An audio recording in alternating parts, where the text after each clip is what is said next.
नमस्कार, मैं साजन मिश्रा। एक हमारा कार्यक्रम ख़ास मुलाकात का कार्यक्रम चलता है और उस ख़ास मुलाकात में आज हमारे पास साथ में एक मेहमान जुड़ेंगे जो बिल्कुल नए चेहरे हैं, युवा हैं और कहीं न कहीं कुछ करने का कुछ जज़्बा लेके आए हैं।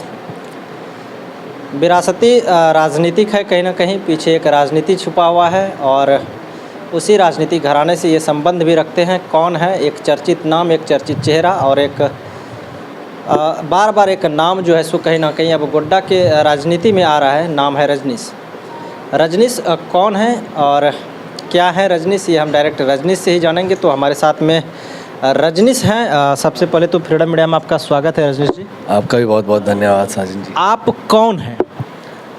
अब तो खैर 6-8 महीने से जब से लगे हुए हैं, अब मेरे ख्याल से लोगों को बताने की ज़रूरत नहीं पड़ता है। फिर भी हम आप लोगों के गोड्डा के पूर्व विधायक संजय प्रसाद यादव जी के सबसे बड़े बेटे हुए हैं। एक हर समय एक सवाल होता था कि रजनीश आखिर है कौन, बार बार एक सवाल आता था। इसीलिए हम जान रहे थे कि ये कौन है, लेकिन इनके ही मुंह से हमने इस चीज़ को आप लोगों के बीच में कहा कि ये उसी विधायक के पुत्र हैं जो एक चर्चित विधायक रहे हैं यहाँ से, भूतपूर्व विधायक संजय यादव के पुत्र।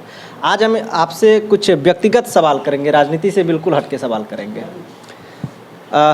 आप अचानक से एक जो है सो गोड्डा में लोगों के बीच में आ रहे हैं, क्या मोटिव लेके आ रहे हैं? अचानक से तो नहीं कह सकते, क्योंकि परिवार तो पूरा गोड्डा के पीछे ही समर्पित है और मोटिव कुछ नहीं है। हम चूँकि हमेशा से बाहर रहे, गोड्डा में बस त्यौहार में ही आना होता था। नानी घर मेरा गोड्डा में ही है और घर कहिएगा तो गोड्डा ही हुआ, लेकिन आना बहुत कम होता था। हम बाहर रहते थे और गोड्डा आने से ठीक पहले हम इंडिया से बाहर थे, लंदन में रहते थे, पढ़ाई वहीं करते थे। तो हम छुट्टी मनाने घर आए हुए थे, दुर्गा पूजा का समय था, दिवाली छठ मनाने घर आए थे और उस टाइम मेरा कोर्स भी कंप्लीट हो गया था। तो जॉब का ऑफ़र आया था वहाँ से, तो ही घर में डिस्कशन करना था कि क्या करना है। घर वालों ने कहा, मम्मी पापा दादा दादी सब मिलकर कहे कि अब एक जन चाहिए जो घर में भी, क्योंकि पापा गोड्डा में ही रह जाते हैं, मम्मी दादा दादी थोड़ा बीमार है, घरेलू काम भी रहता है तो उनमें व्यस्त रहती हैं। तो एक जन चाहिए जो और भी काफ़ी चीज़ होते हैं जो संभालना पड़ता है। तो इस चीज़ के लिए हैं और लगे हुए हैं। ऐसा मतलब गोड्डा में ख़ास करके, जहाँ आज ही देखिए ईद का इतना बड़ा त्यौहार है और चूँकि आना पिताजी को था, पापा तो किसी निजी कार्य से दिल्ली गए हुए हैं नहीं। तो कल रात में 11 बजे फ़ोन आया, एहतशाम अंकल से भी बात हुआ रात में, तो बोले कि सुबह 7 बजे आना। तो बिल्कुल हम 7 बजे यहाँ पहुँच गए टाइम से। आपका मतलब प्राइमरी एजुकेशन से लेकर हायर एजुकेशन कहाँ तक आपने ली है और कहाँ से ली? प्राइमरी एजुकेशन तो 10th तक रांची दिल्ली पब्लिक स्कूल रांची से किए, फिर 11th-12th भी रांची से सफ़ायर इंटरनेशनल स्कूल से किए। उसके बाद बैचलर्स करने बेंगलोर चले गया था, आयंस यूनिवर्सिटी से किए हैं बैचलर्स। उसके बाद मेरा एक सपना था यूपीएससी करना जिसका तैयारी हम दिल्ली में कर रहे थे, यूपीएससी का प्रिपरेशन, और पढ़ाई बहुत अच्छे मन से करते थे। लेकिन कोरोना का समय आया तो महामारी ऐसा समय था जो सबको घर आना पड़ा। उस चीज़ के लिए घर आए तो कोशिश की यहाँ भी पढ़ाई करने का, लेकिन आप लोग बखूबी जानते हैं कि माता पिता दोनों ही राजनीतिक बैकग्राउंड रहा है दोनों का। तो अब और ऐसा महामारी के समय में जब हम ही लोग के काम नहीं आएंगे, तो फिर इसी चीज़ को लेके थोड़ा मैं मदद करने लगा माँ बाप दोनों को ही, कि कहीं से लोगों को तक मदद पहुँचे। कोरोना का समय काफ़ी लोगों का मदद किया, तो उसमें कहीं ना कहीं मेरा पढ़ाई छूट गया, यूपीएससी का जो सपना था। तो माता पिता का कहना था कि एक हायर एजुकेशन जो हायर डिग्री होता है वो तुम पूरा करो। तो हम इसी चीज़ के लिए फिर बाहर जाना था, तो उसके लिए एग्ज़ाम दिए, एग्ज़ाम का पास हुए। उसके बाद लंदन चले गए, 15 महीने वहाँ पे रहे। उसके बाद जॉब ऑफ़र जब आया तो घर आए, तो एमबीए किए हुए हैं। जनता के बीच में आ रहे हैं और कहीं ना कहीं लग रहा है कि जनता का प्रतिनिधित्व करने का भी मनसा कुछ ऐसा बना है, जनता ये जानना चाह रही है। अभी तो बिल्कुल नहीं, क्योंकि अभी माता पिता सेल्फ कैपेबल हैं उस चीज़ के लिए। तो जहाँ तक की बात रहेगा कि लोगों तक पहुँचने का और मदद करने का, तो उसमें कभी पीछे नहीं हटेंगे। लेकिन ये जो प्रतिनिधित्व का सवाल है, बिल्कुल ये तो मेरे एंड से नहीं है। बाकी जो आगे आने वाले समय में कुछ भी ऐसा हो जाए तो कौन बोल सकता है।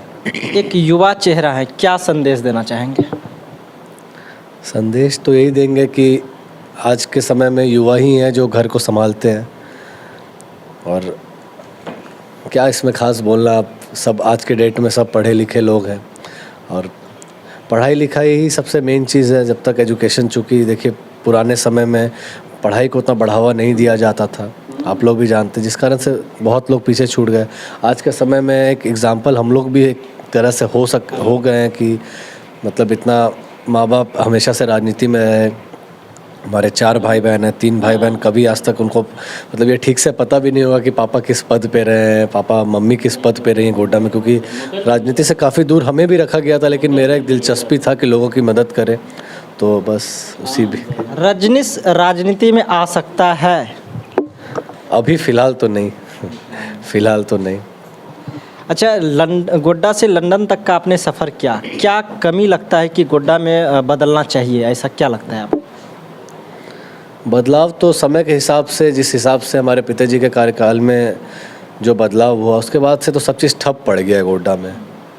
मतलब आप देखिए, जब पापा लोग ही बताते हैं, यहाँ के लोग भी बताते हैं कि एक समय था जब पहली बार पिताजी आए थे यहाँ, राजनीति जब शुरुआत किया था उन्होंने, पहली बार विधायक बने, तो कहते थे कि काला सड़क देखना नसीब नहीं होता था ये सब प्रखंड में, तो सब पिताजी के समय में ही दिया गया था। उसके बाद से तो मुझसे बेहतर हुआ कि आप लोगों से पूछे कि क्या आप रह गया है, क्योंकि हम तो जहाँ तक कि देख रहे हैं, ठीक है बड़ा बड़ा प्रोजेक्ट आया है गोड्डा में, अडानी जैसा पावर प्लांट है, तो लोगों को मतलब बड़े बड़े जो माननीय लोग, उनको युवाओं के लिए आवाज़ उठाना चाहिए, कैसे रोज़गार मिले। लेकिन मेरे तरफ से तो नहीं दिखता, चूँकि मेरे पास भी बहुत ऐसा सवाल होता है, लोग आते हैं कि भैया रोज़गार के लिए कुछ साधन अगर हो जाए। तो आज के समय में सबसे बड़ा चीज़ है, और इतना बड़ा इंफ्रास्ट्रक्चर मिलने के बाद गोड्डा में अगर ये हाल है, तो हमारे लिए कहीं ना कहीं ये हम पीछे रह गए इस चीज़ में, हमारी गलती है, हम सब की।